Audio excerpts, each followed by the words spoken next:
name's Katie. I'm a machinist apprentice at AIM Hydraulics over in Huckley.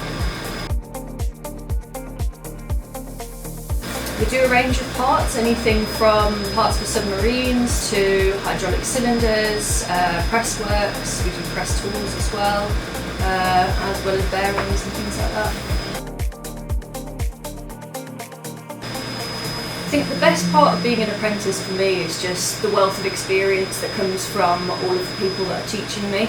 So I've got people who have up to 20-30 years experience, and I get to learn from them and learn all the different techniques, the different skills, and it's just such an interesting job for me.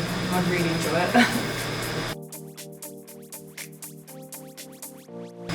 For me, the training has started my career. I wouldn't be able to even consider walking into a place like this without having the support offered and without having the apprenticeship.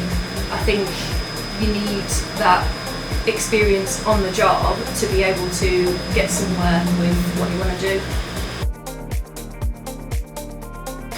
So basically In-Comm chose me. I went through loads of different apprenticeship sites, tried to apply to many just off my own back, and I couldn't get my foot in the door. So I started knocking on doors, walking into places, and In-Comm was pretty much the only place that was really enthusiastic and wanted to get me into a job and wanted to get me trained. So that was why I chose In-Comm.